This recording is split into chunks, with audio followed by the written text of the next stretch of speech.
നമസ്കാരം. മലയാളി വാർത്തയിലേക്ക് സ്വാഗതം. കേരളം വലിയ സാമ്പത്തിക പ്രതിസന്ധിയിലേക്ക്. കടമെടുപ്പിൽ കേന്ദ്ര സർക്കാർ നിലപാട് കടുപ്പിച്ചതാണ് ഇതിനെല്ലാം കാരണം. സാമ്പത്തിക വർഷത്തെ ആദ്യപാദത്തിൽ 1838 കോടി രൂപ മാത്രമേ കടമെടുക്കാനാകൂ എന്ന് അറിയിച്ച് കേന്ദ്ര ധനമന്ത്രാലയം സംസ്ഥാന സർക്കാരിന് കത്തയച്ചു. ജനുവരി മുതൽ മാർച്ച് വരെ 7000 കോടി കടമെടുക്കാമെന്നായിരുന്നു കണക്കുകൂട്ടൽ. ധനമന്ത്രി നിർമ്മലാ സീതാരാമൻ കടുത്ത നിലപാടിലുമാണ്.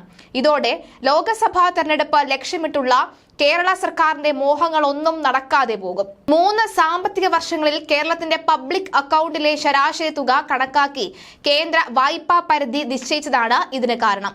മാർച്ചിൽ സാമ്പത്തിക വർഷം അവസാനിക്കാനിരിക്കെ പദ്ധതി ചെലവിനും മറ്റുമായി വൻ തുക കണ്ടെത്തേണ്ടതുണ്ട്.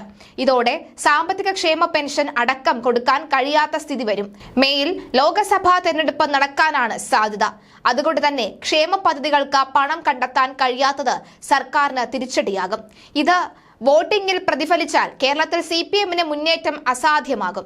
ദേശീയ രാഷ്ട്രീയത്തിൽ CPM-ന് പ്രതാപമില്ലാ കാലമാണിത്.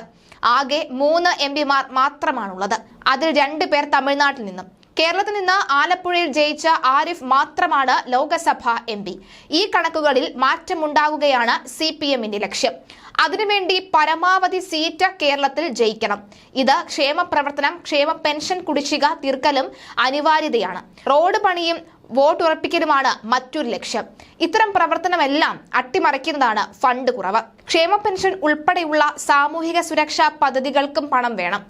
ജീവനക്കാരുടെ ശമ്പളം മുടങ്ങാതിരിക്കാൻ സർക്കാർ കടുത്ത സമ്മർദ്ദം നേരിടേണ്ടി വരും. സർക്കാർ ജീവനക്കാരുടെ PF ഉൾപ്പെടെയാണ് പബ്ലിക് അക്കൗണ്ട്. 2020-21 12,000 കോടി, 2021-22 19,000 കോടി, 2022-23 9,600 കോടി എന്നിങ്ങനെയായിരുന്നു പബ്ലിക് അക്കൗണ്ടിലെ തുക. ഈ വർഷങ്ങളിലെ ശരാശരി കണക്കാക്കി കേരളത്തിന്റെ അക്കൗണ്ടിൽ 14,000 കോടി രൂപയുണ്ടായിരുന്നുവെന്നാണ് കേന്ദ്രത്തിന്റെ കണക്കുകൂട്ടൽ. അത്രയും തുക കടമെടുപ്പ് പരിധിയിൽ കുറച്ചു.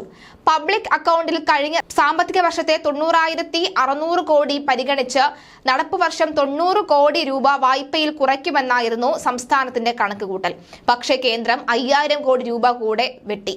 ഈ 5,000 രൂപ കൂടി മുന്നിൽ കണ്ടാണ് 3 മാസത്തേക്ക് സംസ്ഥാന സർക്കാർ പദ്ധതികൾ കണക്കുകൂട്ടിയത്. ഇതെല്ലാം തെറ്റി. ഇനി കേന്ദ്രത്തിന്റെ കേരളത്തോടുള്ള അവഗണന വ്യാപകമായി കേരള സർക്കാർ ചർച്ചയാക്കും. ഈ അവഗണന വോട്ടായി മാറുമെന്നാണ് പ്രതീക്ഷ.